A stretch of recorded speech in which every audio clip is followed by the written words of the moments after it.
Ang kwento ni Tomby.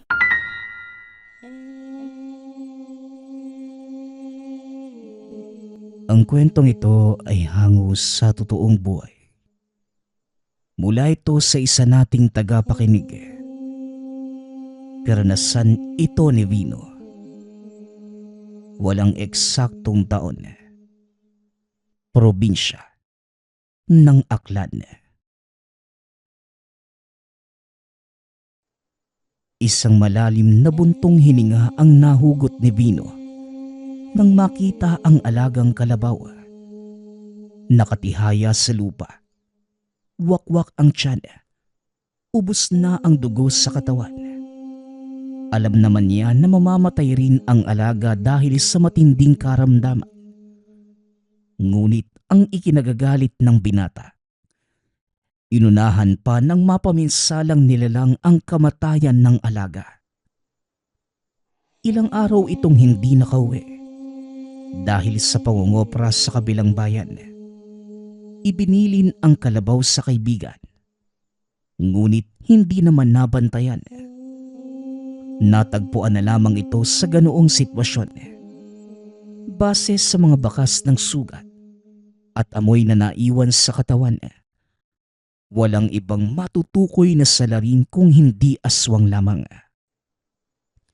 May ideya na rin kung sino dahil isang tao lang naman ang itinuturing na mortal na kaaway. Ang dating kasangga ng ama sa panggagamot noong araw, si Mang Policarpio. Bata pa lamang, nasaksihan na ang pagkakaibigan ng yumaong ama. Natawagin na lang natin sa pangalang Mang Diego at ni Mang Policarpio. Sa tahanan pa nga ito madalas natutulog, lalo na kung ginagabi sa pag-uwi mula sa panggagamot sa iba't ibang lugar. Itinuring pa niya itong pangalawang ama. Maayos naman ang relasyon, subalit sa hindi inaasahang pagkakataon, humantong sa pagiging magkalaban. Sa katunayan, naimpluwensyahan si Mang Policarpio ng nakilalang matanda sa lugar kung saan ito nanggagamot. Nakalimutan na ang tungkulin dahil sa palagiang pagsama dito. Inakala ni Mang Diego na mahalagang bagay ang nilalakad ng dalawa dahil halos araw-araw umaalis. Subalit hindi nila nalalaman na napasa ilalim na pala sa isang sumpa. Huli na nang malaman. Naging aswang si Mang Policarpio. Maraming buhay na ang nabiktima. At dahil hindi na madadaan sa gamutan, hindi na rin napigilan ang paghasik na pati ang sariling pamilya ay nadamay. Kaya napilitan si Mang Diego na kalabanin ito. Sa hindi inaasahang pagkakataon, napatay ang tatay ni Vino. Ito ang nag-ugat para kamuhian ng binata si Mang Policarpio at ituring na kaaway. Ilang beses na rin itong sinubukang tugisin. Ngunit hindi pa sapat ang lakas para tapatan ng aswang. Pare, pasensya ka na talaga ha. Hindi ko talaga alam na ganito yung mangyayari sa kalabaw mo. Kagabi, maayos pa naman yan eh. Ilang beses ko pang tinignan. Nakatayo pa nga eh. Kung hindi ka nga dumating para hanapin, hindi ko rin malalaman. Pasensya ka na talaga pare ha. Wika ni JR, ang kaibigang binilinan ng kalabaw. Huwag mo nang isipin yun pare. Inaasahan ko rin naman na mangyayari to eh. Ang hindi ko lang matanggap, nauunahan ng aswang yung kamatayan ng alaga ko. Sumusobra na talaga siya. Tugon ni Vino. Sino pare? Si Mang Policarpio ba ang tinutukoy mo?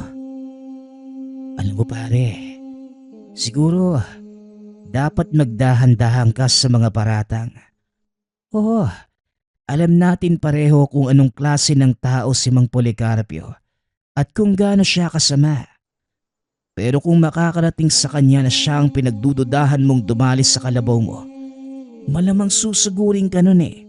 May kasalanan man siya o wala. E di pa sugurin mo ka mo nang makita niya kung paano ako magalit. Ilang taon na rin ako nagtimpi sa taong yun.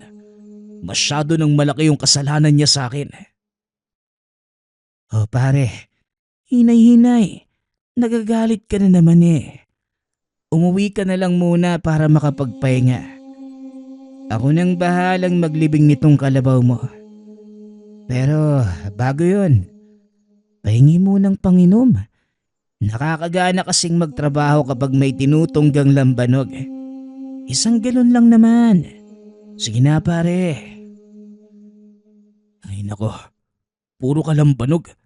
Asawahin mo na lang kaya si Aling Merna para araw-araw ka may tinutungga. O ito ha, pagkasyahin mo. Yan lang yung perang meron ako eh. Wala pang sinasahod sa pangungopra kaya pasensyahan na rin. Ikaw nang bahala sa kalabaw ko ha. Uwi na muna ako. Siguraduhin mong maayos yung pagkakalibing ha. At huwag mong subukang kumuha ng parte para gawing pulutan. Kung ayaw mo rin maging aswang. Ay nako, ito naman oh. Nag-uutos na nga lang nananakot pa. O siya, sige na. Pag-uusap ng magkaibigan. Pagkarating naman sa tahanan, hindi makatulog si Vino. Naiisip pa rin ang kinahinatnan ng alagang kalabaw. Ilang taon din itong inalagaan. Ito ang nabili mula sa unang sahod sa pangungopra. Nang sumagi sa isipan si Mang Policarpio, dali-dali itong bumangon. Pinuntahan ang silid ng yumaong ama. Sa mga hindi nakakaalam, hindi lamang ordinaryong manggagamot ang tatay na si Mang Diego. Meron itong nag-iisang armas na walang ibang nakakaalam kundi sila lamang dalawa. Katulad pa rin naman ng tipikal na patalim. Subalit ang kaibahan, meron itong bisa at basbas ng isang diwata. Malakas ang puwersa nito kung ilalaban sa ibang nilalang. Saka lamang din lalabas ang taglay na kapangyarihan kung kinakailangan ng gamitin. Hindi ito madaling mapasunod lalo na kung ang may hawak ay may masamang hangarin. Mula sa lumang kahon, inilabas ni Vino ang sandata. Pagkaalis ng balot na tela, tumambad ang patalim na kung tawagin ay kampilan. May kalakihan ito kumpara sa mga ordinaryong kampilang nakikita. Kaliwat kanan ang talim at matalas ang dulo. Dinama ng binata ang enerhiya nito. Sa wakas, naisip mo rin ang sandata, Vino. Mahigit ilang dekada nang nakatago, mabuti at hindi pa kinalawang. Sana sa puntong ito, kaya mo na itong gamitin. Nasasabik rin ang patalim na puksain ang mga nilalang. Nahalang ang kaluluwa at gagawin niya itong pagkain. Wika ng diwata. Hindi ito nakikita ni Vino. Ngunit nadidinig at nararamdaman niya ang presensya. Hindi ko pa sigurado pero balang araw, magagamit ko rin ito. Sa ngayon, pinag-iisipan ko pang mabuti kung ito na ba ang tamang panahon para ilaban sa kanila ang kampilan. Ikaw na rin ang nagsabi na saka lang gamitin kung kinakailangan At isa pa, hindi ito pwedeng makita ng kung sino lang. Tugon ni Vino. Siyang tunay. Hindi talaga ako nagkamali na ipamana sa inyong mag-ama ang kampilang ito. Likas kayong matapang at maalaga sa biyayang ipinagkaloob. Nakakalungkot lamang isipin na pumanaw sa ganong paraan ang iyong ama. Pasensya na kung wala kong naitulong para maisalba ang buhay ni Mang Diego. Wala akong kakayahang mangialam sa buhay ng isang tao. Ngunit para sa akin, ipagiganti mo ang iyong ama. Hindi ko alam kung ano ang tumatakbo sa isip mo, pero kailangan din niya ng hustisya. Huwag kang makakalimot. Wika ng gabay nitong diwata bago tuluyang maglaho. Napabuntong hininga si Vino. Alam niya kung paano mag-isip ang elementong gabay. Hindi ito pumapayag na patawarin ang may kasalanan. Gagantihan na kung gagantihan na. Tinitigan niyang mabuti ang kampilan. Wala sa oras na naalala ang ama. Mabibilang lamang sa daliri ang beses kung kailan ito nagamit. Ngunit malupit ang naging resulta. Lahat ng tinutugis na aswang, walang kahirap-hirap na napupuksa, maliban na lamang sa huling nakaharap. Huwag kang mag-alala. Balang araw magagamit din kita. Huwag kang mainip dahil nararamdaman kong malapit na ang oras na yon. Mararanasan mo na ulit makipaglaban. Wika ni Vino. Ibinalik niya sa kahon ang sandata. Pagkatapos, lumabas para sana asikasuhin ang ibang bagay. Kaya lang napadaan si Mang Policarpio sa harapan ng tahanan. Tuluyang naudlot ang planong pagtatrabaho nang lumapit ito. Sinalubong kagad. Hindi niya hinayaang makaapak sa bakuran niya. Ano tanda? Anong pakay mo sa bahay ko? Malinaw ang sinabi ko dati, hindi ba? Huwag na huwag kang pupunta sa lugar na to. Wika ni Vino. Subalit kagad lamang siyang tinawanan ni Mang Policarpio. Tinitigan pa ito mula sa ulo hanggang sa paa. Pabalik-balik lamang ng tingin. O Vino, matagal na rin noong huli tayong nag-usap. Pero walang pinagbago. Ang bastos pa rin talaga ng bibig mo, ano? Parang kailan lang. Tinatawag mo pa nga akong pangalawang ama. Ano ba ang nangyari ngayon? Ang laki na ng pinagbago mo porket natutunan mo na ang gawain ni Diego. Gaano ka na ba kagaling? Pwede ko bang masubukan? Wika ni Mang Policarpio habang nakatitig ng makahulugan sa binata. Hoy Manong, mukhang marami kang bakanting oras ngayon. Nakuha niyo pang maghamon kahit tirik yung araw? Kapag pinakitaan kita, baka matunaw ka kagad. Tugon ni Vino. Aba, gusto ko ang tabas ng dila mo. Marunong ka nang sumagot. O siya, may mahalaga pa akong gagawin. Sa susunod, baka pwede mong pagbigyan ang hiling ko. Para naman magkasubukan tayo ng lakas. Muling wika ni Mang Policarpio. Tinapik pa sa balikat si Vino. Sinundan lamang ito ng tingin ng binata. Nabaling ang pansin sa kaibigang si JR na tumatakbo palapit sa kanya. Sandali lang, nakakahingal naman. Hinahanap ka ni Bossing. Kailangan ng dagdag tao sa operasyon nila. Dali na, puntahan mo na. Wika ni JR. Napabuntong hininga si Vino. Maliban kay Mang Policarpio, isa sa nagpapasakit ng ulo niya ay itong si Bossing. Ang nasabing tao, kinikilalang lider ng maliit na sindikato sa lugar. Hindi naman nagpapalaganap ng kasamaan, ngunit may pagkakataon na umuutos ng pagpatay. Minsan na itong nasali sa isang operasyon noong araw na wala pang alam sa galawan ng grupo. Ano ba yan, JR? Bakit mo pa ako itinuro?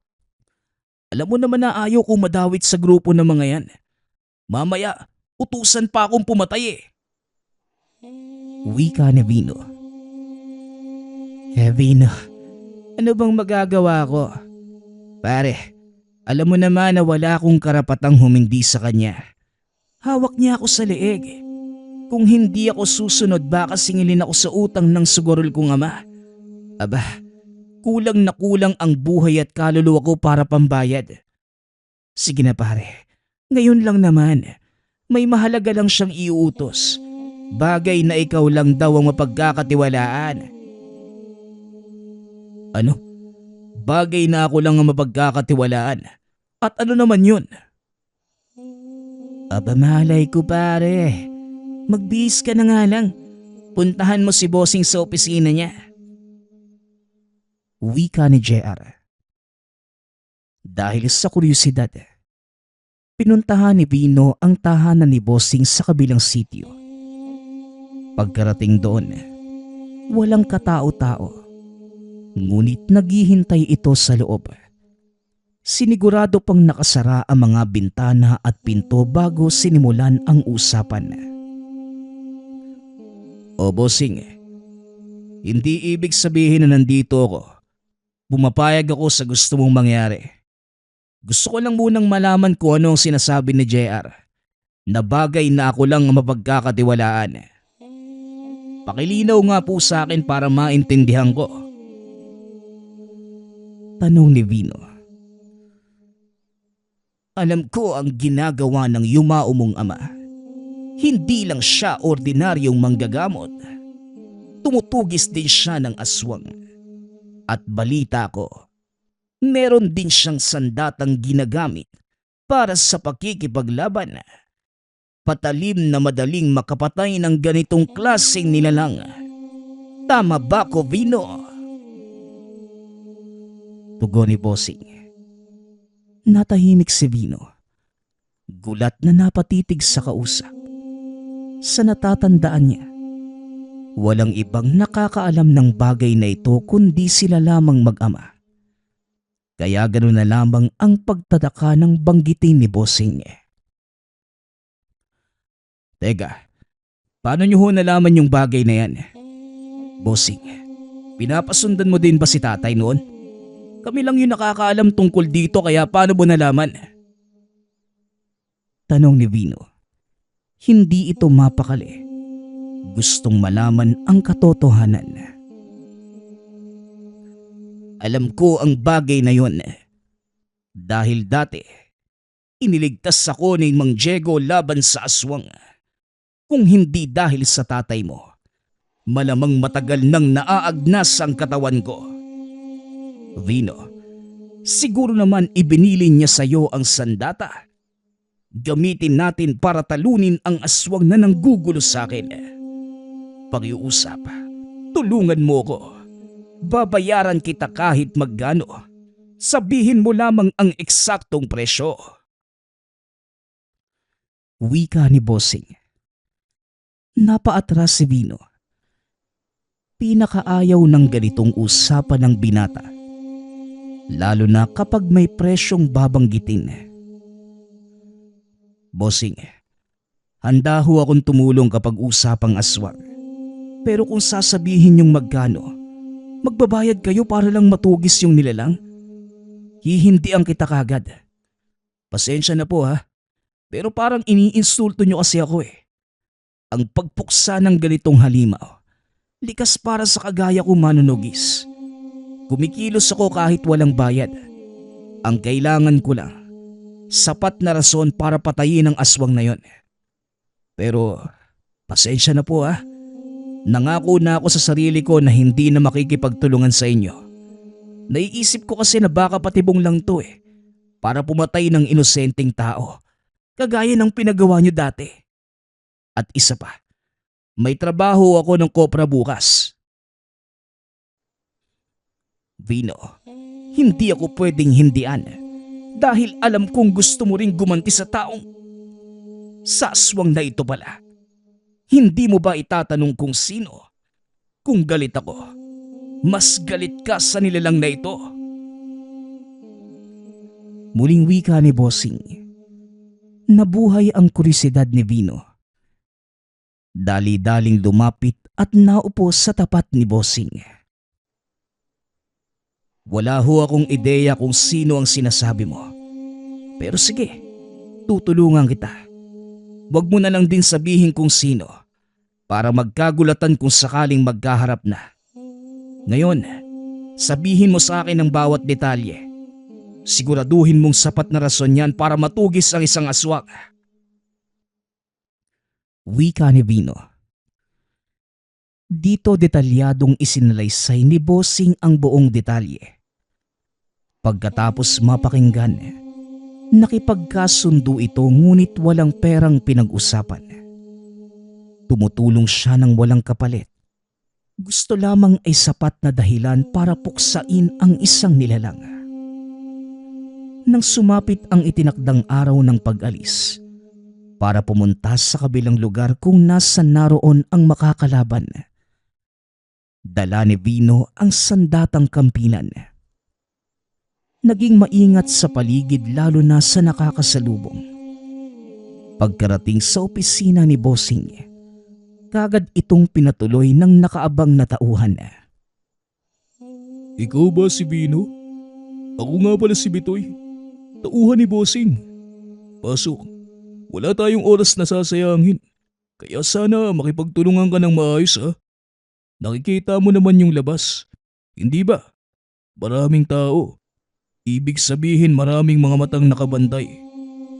Teka, ano ba yung daladala mo? Tanong ng lalaking nagpakilalang Bitoy. Panlabang lang. Ang sabi kasi sa akin ni Bossing, hindi ordinaryong tao yung makakalaban dito eh. Tugon ni Vino. Dali-daling itinabi ang dalang sandata. Ganun ba? Mabuti naman sinabi na sa'yo para hindi na mapahaba yung pagpapaliwanag ko. Lahat ng mga nakikita mong lote na pinagtayuan ng establishmento at mga tindahan, pagmamay-ari ni Bossing. Ako ang tagasingil ng upa pero sa dinami-rami ng nangungupahan. May isang grupo na ayaw magbayad eh. Sila yung sisingilin natin. Marunong ka bang humawak ng baril? Tanong ni Bitoy. Inilabas mula sa loob ng kahon ang armas sabay abot kay Vino. Di ko naman kailangan yan eh.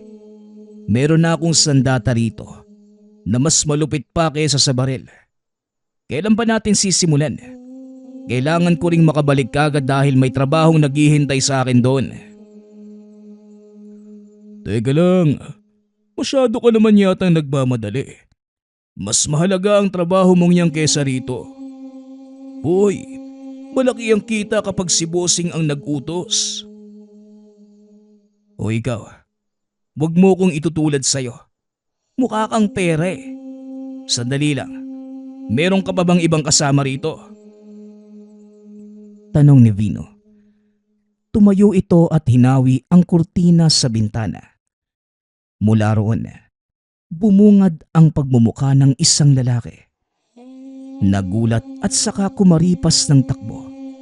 Dali-dali namang lumabas si Bitoy para humabol. Sumunod si Vino bitbit ang sandatang kampila na inilagay muna sa likuran. Masama ang kutob ng binata dahil sa reaksyon ni Bitoy at sa pagdala nito ng baril. Matapos ang habulan, nakarating sila sa masukal na bahagi ng kagubatan kung saan meron iba pang naghihintay, kasamahan ng lalaking hinahabol. Aba, tignan mo nga naman. Kagaya pa rin ng dati. Nagpapadala ng isa sa opisina para magmanman. Tapos kakalipas ng takbo pupunta rito kung saan may kasamang naghihintay. Mga duwag, ang kapal ng mukha nyo ano? Kayo na nga itong may utang. Kayo pa yung may ganang manggulo. Nasa na ba yung magaling yung amo? Wika ni Bitoy. Lumapit na rin si Vino para damayan ito. Nagulat ang kabilang grupo nang makita siya. Hindi inaasahang may kasama si Bitoy. Siyempre, may kasama rin ako. Alam nga naman kayo lang. Ano, dating gawi ba? Tara, bakbakan na. Wika ni Bitoy. Nagkatinginan pa ang mga kalalakihan. Pagkatapos, tumabi para makadaan ang taong nasa likuran. Papalapit pa lamang ito. Kilala na kagad ni Vino. Oo, pero sa pagkakataong ito, ako mismo ang makakalaban mo, Vino. Anong ginagawa mo sa lugar na ito? Sandali, ikaw pala ang bagong kaalyado ni Bossing. Pwede na rin kasi tayong magkaharap. Malakas laban sa malakas. Ha? Malakas ka nga ba?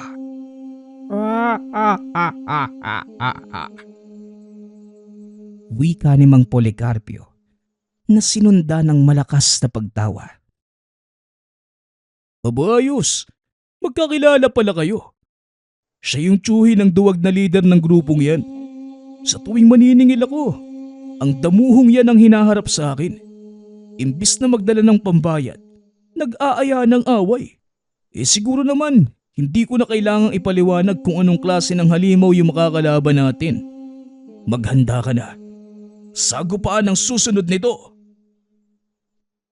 Wika ni Bitoy. Ayos yan. Mabuti na ring nagkaharap tayo ngayon para masingil din kita sa kasalanan mo sa akin. Dobleng paniningil kumbaga. Tugon ni Vino. Ay nako, napakarami pang satsa. Mga bata, pakitaan niyo ang dalawang yan. Wika naman ni Mang Policarpio. Sa hudyat na matanda, nag-anyong aswang ang mga kalalakihan. Pagkatapos ay sabay-sabay sumugod. Naunang magpaputok ng armas si Bitoy. Wala pang ilang minuto may aswang nang bumagsak. Si Vino sa kabilang banda naman, hindi ito nagpahuli. Inilabas mula sa pagkakabalot ang sandatang kampilan. Ibinida ang galing sa paghawak nito.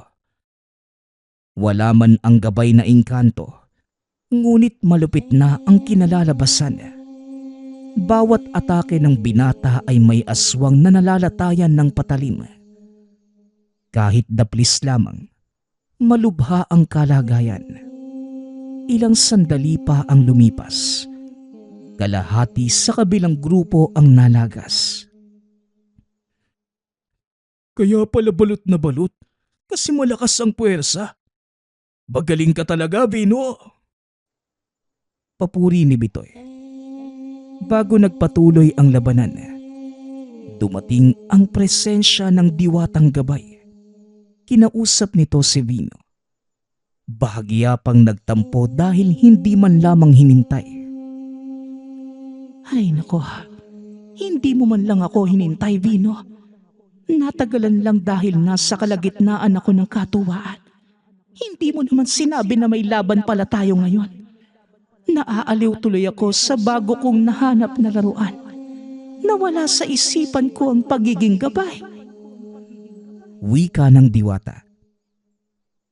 Ay nako, kaya pala ang tagal mo eh. Hindi bali na.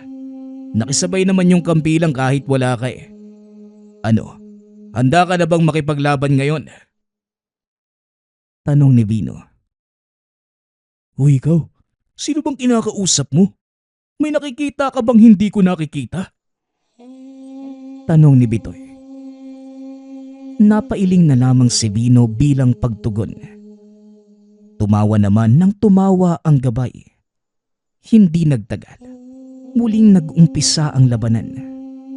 Sa puntong ito hindi na mapigilan ang puwersa ng kampilan. Kahit may kalakihan ito, madali lamang naiwawasiwas ng binata. Sa bawat paghampas, tila may matalas pang hangin na tumatama sa mga kalaban.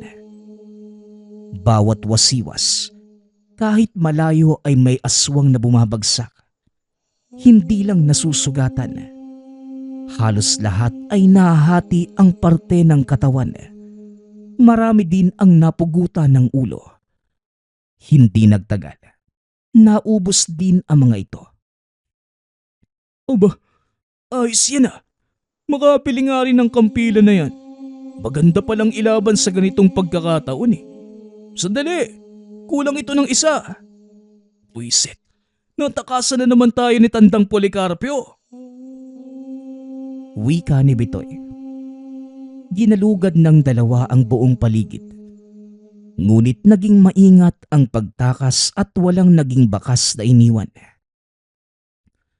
Teka, alam ko ang bahay na matandang yon. Puntahan na kaya natin? Tanong ni Vino. Tama na yung nangyari sa gabing to. Umuwi na lang tayo para magpahinga. Hihintayin natin ang susunod na utos ni Bossing. Hindi pwedeng pangunahan yung pasya niya. Tugon ni Bitoy. Iniwanan nilang nagliliyab ang mga bangkay. Sinunog sa kalagitnaan ng malawak na patag. Subalit pagkarating ni Vino sa tahanan, kagad siyang napalaban ng may aswang na sumugod. Paglipas ng ilang sandali, nakilala rin kung sino ang umaatake. Bang Policarpio, nakatakas ka pa sa sagupaan kanina, pero magkikita rin pala tayo rito pa mismo sa aking tahanan. Ano, naduwag ka ba doon kasi hindi mo kabisado ang lugar? O natatakot ka lang sa akin?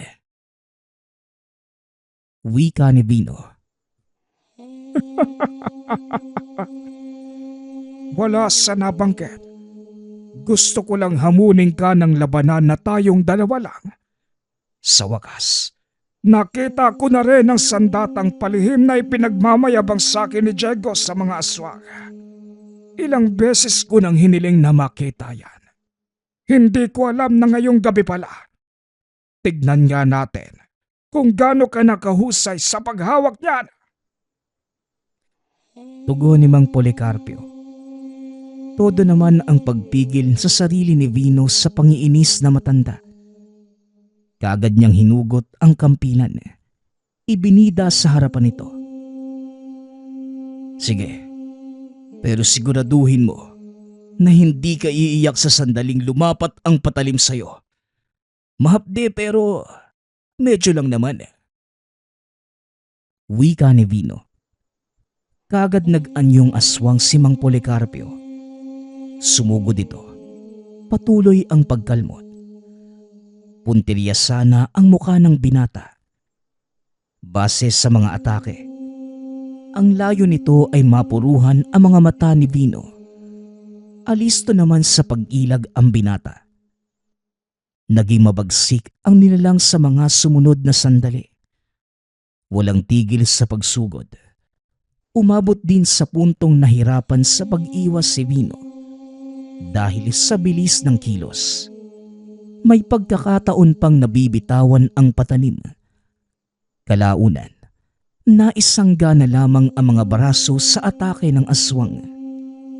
Tumilapon pa ito at bumangga sa kalapit na puno. Meron kang ang sandata, pero hindi ka naman marunong gumamit. Naubos na ba ang lahat ng lakas mo, Vino? Napakagaling mo nga kanina eh.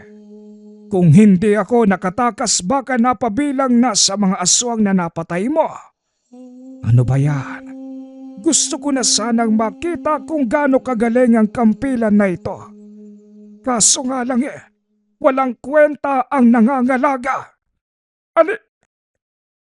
Naputol ang salita ni Mang Policarpio. Napasigaw ito. Hinawakan ito ang kampilan ngunit kagad ding nabitawan nang maramdaman ang tinatagong puwersa. Tila may sariling buhay ang sandata. Namumula pa ang kamay na tila napaso. Hindi lang yon. Namimilipit din sa sakit ang matanda. Dali-daling tumayo si Vino at kinuha ang kampilan.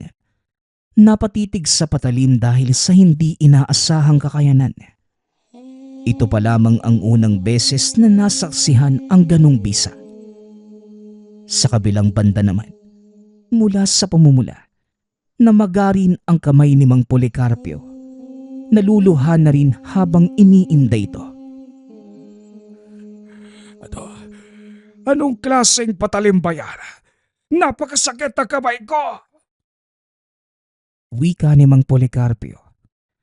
Napatitig si Vino sa kalapit na puno. Mula sa naglalakihang mga sanga, nakita ang diwatang gabay ng patalim.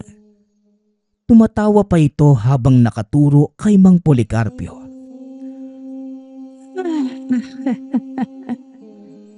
Akala niya siguro basta lang mahahawakan ang kampilan. Ako nga na gabay ay nahirapan din minsan. Hangal. Ang taong nangangalaga lamang ang tanging makakahawak niyan. Wika ng diwata.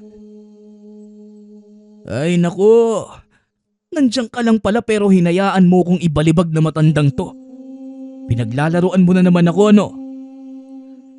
Wika ni Vino. Pasensya naman. Pero wag ka nang mag-alala. Kayang-kaya mo ang isang yan. Napakahina niya kaya walang dapat ikabahala.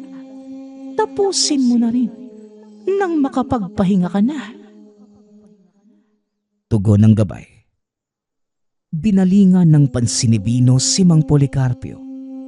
Nakatingin na rin ito sa kanya. Ilang sandali pa. Kahit hirap sa kalagayan ay pinilit magbago ng anyo. Sa puntong ito, naging mas mahina kumpara kanina ang mga pag-atake. Wala ng lakas, kaya madaling nakabuelo si Vino. Isang latay ng kampilan sa katawan nito ang siyang nagpabagsak. Humandusay kagad ang matanda. Nagulat dahil hindi ganito ang inaasahan.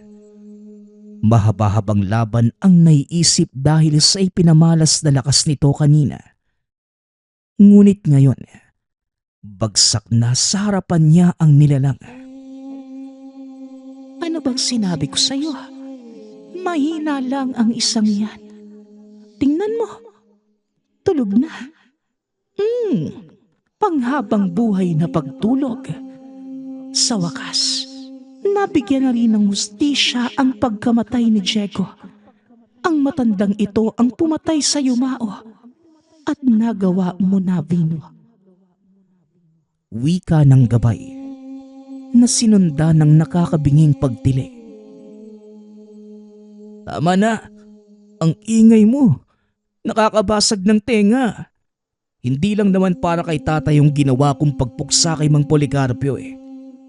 Maliban din sa utos ni Bossing, ito din ang kagustuhan ko. Namumuro na sa akin yung matandang yan eh. Wika ni Vino. Nilapitan niya ang katawan ng matanda. Kaso nga lang, naudlot ang balak na pagligpit nang madinig ang boses ni Bitoy. Pasensya na, Vino ha. Pero nagustuhan ko yung laruan mong sandata. Akin na yan kung ayaw mong sumabog ang bungo mo. Wika ni Bitoy. Sabay tutok ng baril sa ulo ni Vino. Hindi naman makakilos ang binata. Itinaas na lamang ang mga kamay. Bitoy, akala ko ba magkaibigan na tayo? Ano ba tong ginagawa mo? Kung nagbibiro ka, hindi ako natutuwa sa biro mo. Wika ni Vino. Sino naman yung nagsasabing nagbibiro ako? Seryoso ako, bata. Akin na ang laruan mo.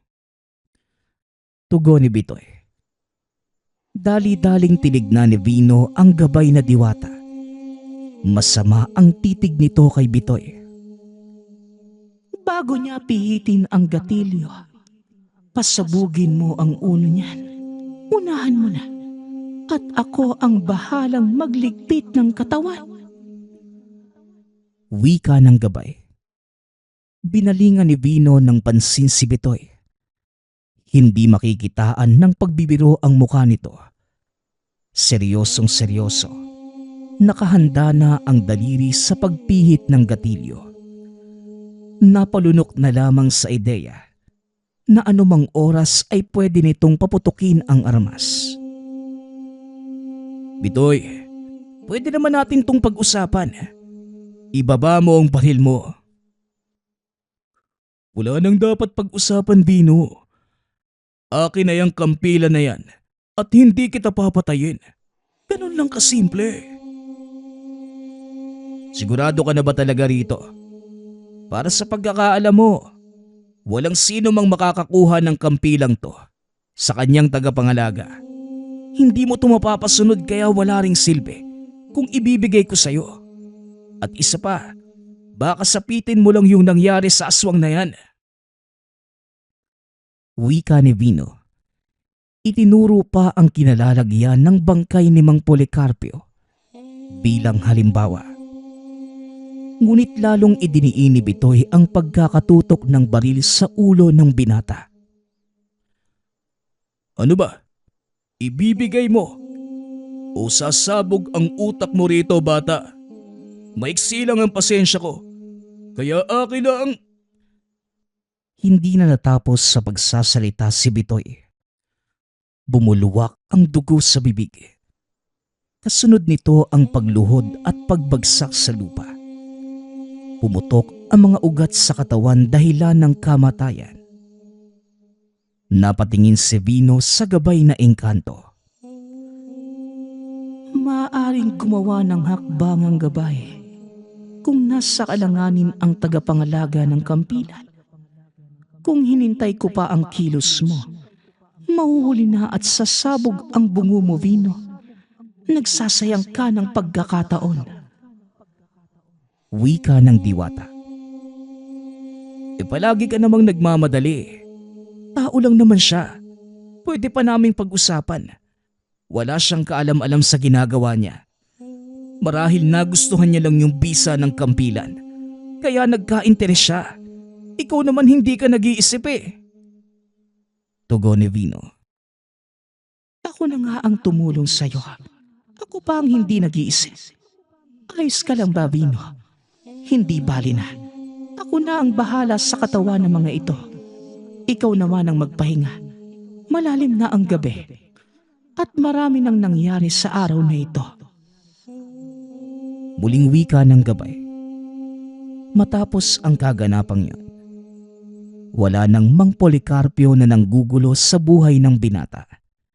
Nabawasan na din ang isipin lalo na sa paghihigante sa kamatayan ng yumaong ama.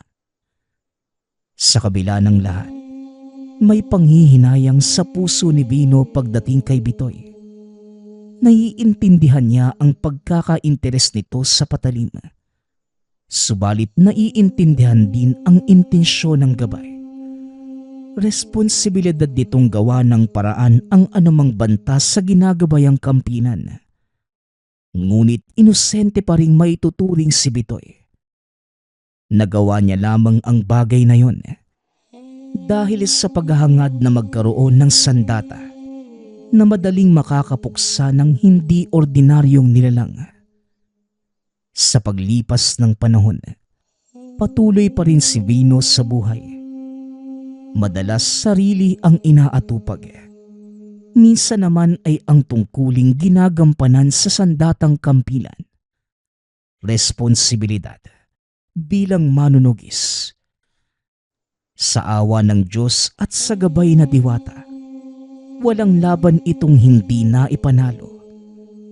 Nasa kondisyon na sumabak, ligtas ding nakakauwi. Matapos ang matinding sagupaan. Nagpapasalamat nga pala ako sa lahat ng sumusuporta sa ating channel. Nawa ay patuloy niyong suportahan at pakinggan ang ating mga kwento. Hanggang sa muling pakikinig. Paalam.